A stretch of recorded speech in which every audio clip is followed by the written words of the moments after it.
घर वालों की मर्जी के बगैर सूरज और पायल ने एक होने का फैसला कर लिया था। रात के अंधेरे में उन्होंने अपने अपने घर को अलविदा कह दिया था। सूरज और पायल एक कार में बैठकर अनजानी मंजिल की तलाश में चल पड़ते हैं, जहां उन दोनों के बीच में कोई दीवार ना हो।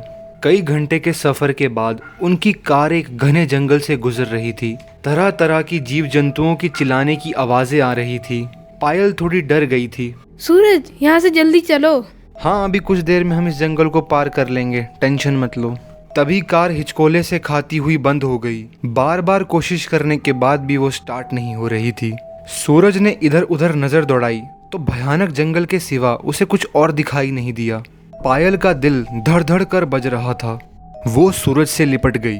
मुझे बहुत डर लग रहा है सूरज, अब क्या होगा? अरे कुछ नहीं होगा, मैं हूं ना तुम्हारे साथ, सूरज ने उसे बाहों में भरते हुए कहा।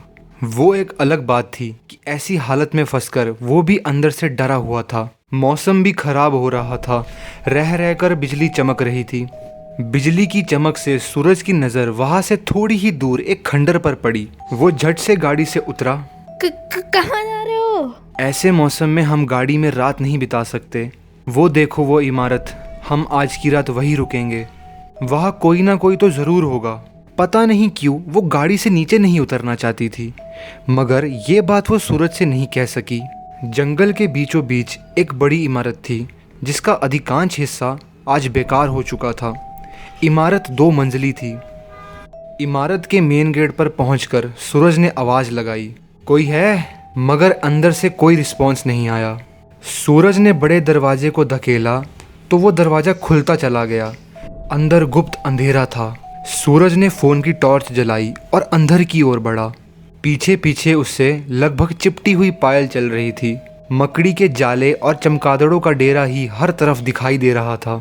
टूटा फूटा फर्नीचर देखकर सूरज ने आसानी से अंदाज़ा लगा लिया था कि ये इमारत एक टाइम पर बहुत शानदार रही होगी। एक कमरे में मौजूद बेड पर उन दोनों ने रात काटने का निर्णय लिया। उधर उनके पीछे मौजूद एक टूटी खिड़की से 2 लाल आंखें उन दोनों को घूर रही थी। थोड़ा झाड़ पहुंचने के बाद वो दोनों उस बेड पर लेट गए। एक फटी हुई चादर उस बेड पर बिछी हुई थी। पायल ने सूरज के सीने पर सर रखते हुए कहा, क्या हमने घर से भागकर गलत नहीं किया सूरज? इसके सिवा कोई और चारा भी तो नहीं था। हम दोनों घर से नहीं भागते तो हम साथ साथ ना होते। क्या मेरे बिना रह सकती थी तुम? बिल्कुल नहीं। ये कहकर वो उससे और ज्यादा लिपट गई। सूरज ने भी उसे बाहों में भर लिया था। सुनसान जगह और अंधेरे में, सुनसान जगह और अंधेरा रात में एक खंडर में 2 प्रेमियों का मिलन हो रहा था। सुनसान जगह और अंधेरी रात में एक खंडर में 2 प्रेमियों का मिलन हो रहा था। आज उन दोनों के बीच की सभी दूरियां मिट रही थी। दोनों के जिस्मो जान एक साज पर थिरक रहे थे। प्रेम क्रीड़ा करने के बाद दोनों एक दूसरे से लिपटकर सो गए और उनके पास ही एक काला धुआं कुछ अजीब सा आकर लहरा रहा था। दीपक का मध्यम उजाला उस भयानक आकृति का गवाह दे रहा था, जो अब खूनी निगाहों से उन दोनों को घूर रही थी। क्या होता है आगे? क्या वो दोनों बच पाए? जानने के लिए देखते रहिए हॉन्टेड हॉरर स्टोरीज।